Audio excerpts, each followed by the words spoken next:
Class 5 তোমাদের রায় ও Martin প্রশ্নবিচিত্রার 2024 সালের সেই প্রশ্নবিচিত্রার বাংলা বিষয়ের 1 নম্বর স্কুলটা কমপ্লিট করেছিলাম। এখন আমরা 2 নম্বর স্কুলটা কিন্তু সম্পূর্ণ কমপ্লিট করব। শর্ট কোশ্চেন, বড় কোশ্চেন সবগুলো কমপ্লিট করব। চ্যানেলে কিন্তু এরকম পরপর ভিডিও পেতে তোমরা অবশ্যই চ্যানেলটা সাবস্ক্রাইব করো, পাশে থাকা বেল আইকনটি প্রেস করো, আর এই ভিডিওগুলো তোমাদের বন্ধুদের শেয়ার করে দাও যাতে তারাও কিন্তু প্রশ্নবিচিত্রটা সম্পূর্ণ কমপ্লিট করে ফেলতে পারে। 2 নম্বর স্কুল কী আছে?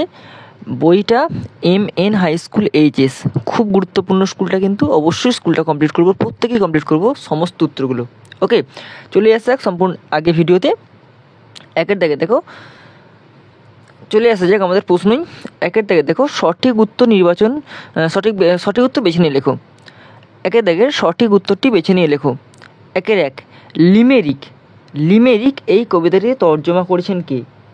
এইটা হচ্ছে কী হবে? অপশান খ, সত্যজিৎ রায়। তাহলে সত্যজিৎ রায় যিনি কিন্তু এই লিমেরিক কবিতাটা তর্জমা করেছিলেন। ওকে, 2 চলে আসো। বিকট হুঙ্কারে বাঘ ঝাঁপিয়ে পড়ল তার উপর। বাঘটি ঝাঁপিয়ে পড়েছিল। বাঘটি কার উপর ঝাঁপিয়ে পড়েছিল?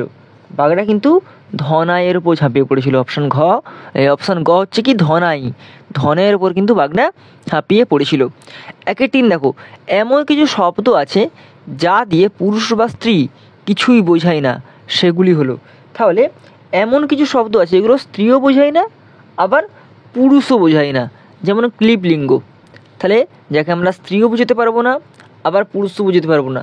যেমন ধর একটা কাঠ, এই কাঠটা স্ত্রী বা পুরুষকে কি বোঝায়?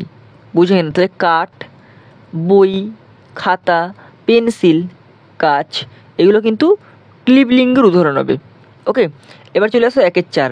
কোনো প্রাণী বা বস্তুর সংখ্যার বা পরিমাণ সম্বন্ধে আমরা যে ধারণা দিই তাকে ব্যাকরণের ভাষায় বলে। তাহলে তাকে ব্যাকরণ ভাষায় কী বলে? বচন বলে। অপশান গ কী হবে? বচন। ওকে, এবার চলে আসো 2 দাগের কী দিয়েছে দেখো, নিচের প্রশ্নগুলির পূর্ণ বাক্যে উত্তর দাও। 2-1, বোকা কুমির সে কথা জানতো না। কোন কথা জানতো না? এটা কী হবে? যে আলু মাটির নিচে হয় আর তার গাছ থাকে মাটির উপরে, এই কথা কিন্তু বোকা কুমির জানতো না। তাহলে আলু যেটা মাটির নিচে হয় আর তার গাছটা মাটির ওপরে থাকে, সেটা কিন্তু বোকা কুমির জানতো না। এবার চলে আসো 2-2 কী দিচ্ছে? মায়াতরু কবিতাটি কোথা থেকে নেওয়া হয়েছে? এটা কিন্তু ভানুমতির মাঠ নামক কাব্যগ্রন্থ থেকে নেওয়া হয়েছে। কবিতাটি অশোক বিজয় রাহার, আমরা লিখব কি যে মায়াতরু কবিতাটি অশোক বিজয় রাহার ভানুমতির মাঠ নামক কাব্যগ্রন্থ থেকে নেওয়া হয়েছে। লিখে দিই, ভানুমতির মাঠ। আমি এখানে লিখে দিলাম যে ভানুমতির মাঠ কাব্যগ্রন্থ থেকে নেওয়া হয়েছে। 2-3, আকাশ ঘিরে কিসের জন্য মেঘ জুটেছিল? আকাশ ঘিরে কিসের জন্য মেঘ জুটেছিল? এটা হবে চাঁদের লোভে। এটা কিসের জন্য হবে?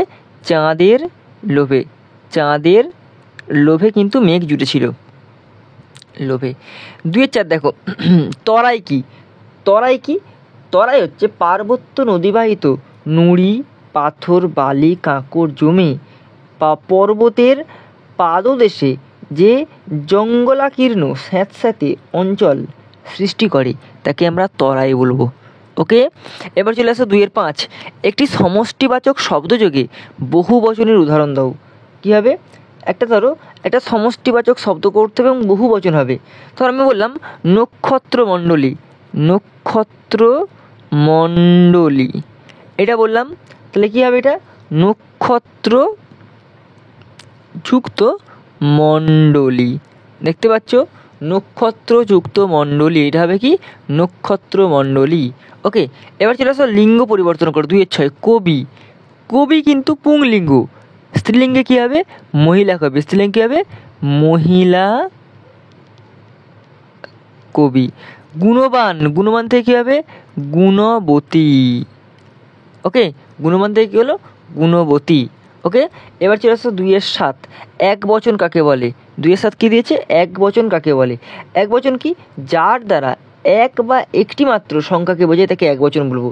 তাহলে কী লিখতে পারি আমরা? যার দ্বারা এক বা একটি মাত্র সংখ্যাকে বোঝায়। আমি লিখে দিই এখানটাতে, দেখো আমি ছোট্ট করে লিখে দিই খুব সুন্দর করে। এক বচনটা এক বচন কাকে বলে? তো এক বচন কি লিখবো, এরকম একটা এক বচন বলে লিখে সেটা ড্যাশ দেবে, দিয়ে সুন্দর করে গুছিয়ে লিখবে, যার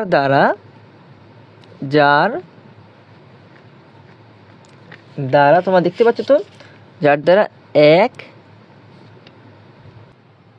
দেখো শোনো গো আমার ছোট্ট মেয়ে বক্তাকে, ছোট্ট মেয়েটিকে সে কি বলেছিল, ঠিক আছে। এর উত্তর দেখো, দেখো ছোট্ট এখানে হচ্ছে বক্তাকে, এই প্রশ্ন উত্তর কী হবে, যে ছোট্ট ফণিমনসা গাছ আলোচ্য কথাটি বলেছিল, ঠিক আছে। এবার এখানে ছোট্ট মেয়েটিকে সে কী বলেছিল, দেখো এখানে দেখো কি দেখতে পাচ্ছি, যে বনের পরী আশীর্বাদ দিতে, দেখো বনের পরীর আশীর্বাদে দ্বিতীয়বার ফণিমনসার কাঁচের পাতা হয়েছিল। তারপর দেখো প্রবল ঝড়ে বাতাসের ধাক্কায় সে কাঁচের পাতাগুলি ভেঙে গুঁড়ো গুঁড়ো হয়ে চারিদিকে ছড়িয়ে পড়েছিল। কাঁচের পাতাগুলি হারিয়ে এইভাবে ফণিমনসার সর্বনাশ হয়েছিল।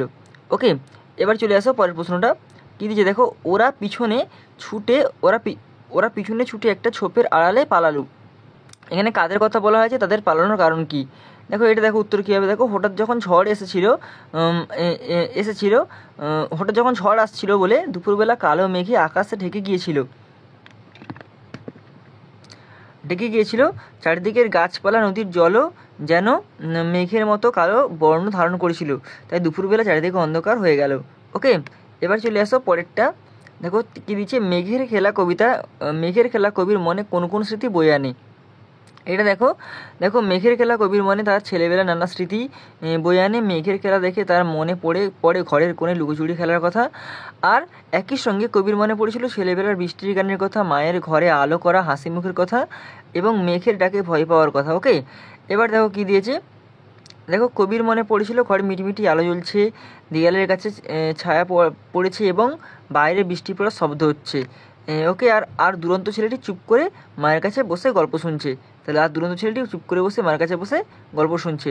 ওকে, এবার চলে আসো পরেরটা, দেখো মায়াতরু কবিতায় গাছটিকে মায়াতরু বলা হয়েছে কেন বলছি, দেখো কারণ দেখো মায়াতরু শব্দের অর্থ হচ্ছে মায়াবী গাছ। তাহলে মায়াতরু শব্দের অর্থ কি, মায়াবী গাছ।